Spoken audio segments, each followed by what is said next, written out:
कि पवन सिंह तोहार मौसी के लइका त ना हुअन, अक्षरा तोरे बुआ के लइकी त ना है। पैंटी से लेके बरात तक में ले घुसल वाला काम। यूट्यूब है गुरु, यूट्यूब तोरे बगीचा का आम का पेड़ ना है कि चढ़ के कुछ कह देबा। चूतिया मत समझा भोजपुरी जवान। जय हिंद भोजपुरिया जवान। कैसे हुआ निमन? पवन सिंह और अक्षरा सिंह एकरे बारे में यूट्यूब का भोजपुरी खबर वाला सेक्शन भरल पड़ल है। खूब वीडियो बनत है, बने के भी चाहिए, लेकिन गुरु बने के चाहिए उनके काम के लेकर, उनके निजी जीवन के लेकर ना। ठीक है, माना थी खबर दिखावल जरूरी, लेकिन खबर का रूप में हगनी मुतनी पत्नी सब कुछ दिखा देबा का? हाँ, ऐसा है बात गुरु कि बहुत से लोग जो भोजपुरी खबर के नाम पे, खास करके भोजपुरी सिनेमा खबर के नाम पे अपन चैनल चलावत हुन और वो व्यूज़ के लिए कुछ भी दिखावत हुन, कुछ भी थंबनेल कुछ भी करत हुन और लोग भी देखत हुन। अब लोग के भ्रम पैदा करल जाता है तो क्या करें बेचारे, क्लिक बेट करते हुन। ये वीडियो क्लिक बेट ना है, यहाँ बहुत साफ गोई से, बहुत विनम्रता से, बहुत गहरी बात करे वाला है।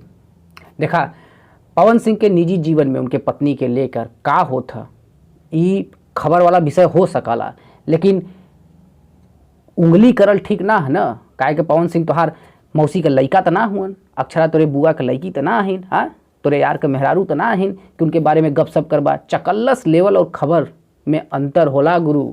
ये बात के समझा भोजपुरी जवान, ये बात के समझा कि सिनेमा का खबर और पेपराजी वाला काम, कोई के पैंटी से लेके बरात तक में ले घुसल वाला काम, ये बहुत बुरा है और एक खबर ना कहल जात, एक निजता का उल्लंघन कहल जाला और संविधान प्रदत्त अधिकार का ही हनन है। अब गुरु बात तो हम यही बदे कहते हैं कि बहुत सारा वीडियो हम देखते हैं जो लगातार बजत है कि उनका फेक कॉल रिकॉर्डिंग की, अक्षरा कॉल रिकॉर्डिंग कॉल कैले हैं ज्योति सिंह के, पवन सिंह के पत्नी के और उनके भड़कौले हैं। ऐसा फेक कॉल रिकॉर्ड यूट्यूब पे पसरल है।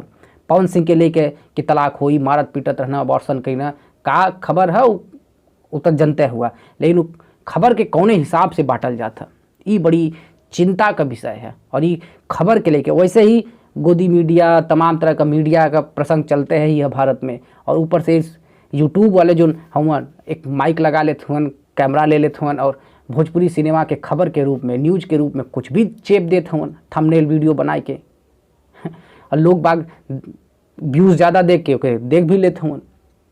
लोग के मन गलती ना, बनावे वाले का गलती है, सरासर गलती है। यूट्यूब है गुरु, यूट्यूब तोरे बगीचा का आम का पेड़ ना है कि चढ़ के कुछ कह देबा, मुंह से भकर भकर कुछ बोल देबा खबर के नाम पे। और गुरु तोहें का फर्क पड़ता, पहले ही बतावा। वो अपने निजी जीवन में का करत होने से तो से का मतलब है?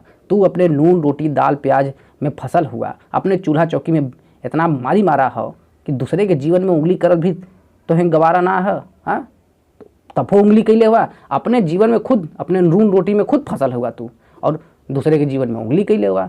ये कौन तरह का खबर है गुरु, और कौन तरह का ये देखे वाले का मानसिकता है? जरा अपने आप के टटोला, का देखत हुआ खबर के नाम पे तू? हैं, अरे पवन सिंह के गाना के बारे में जिक्र करा, अक्षरा के गाना के बारे में करा, वीडियो के बारे में, फिल्म के बारे में, भोजपुरी सिनेमा के बारे में करा, उनके अश्लीलता के, उनके काम के, उनके परफॉर्मेंस का क्रिटिसाइज करा, कंस्ट्रक्टिव क्रिटिसाइज करा ना, सकारात्मक समीक्षा करा उनका। अच्छी बात है, तरक्की हुई, लेकिन व्यूज़ के नाम पे ये तो भैया शोभनीय है ना।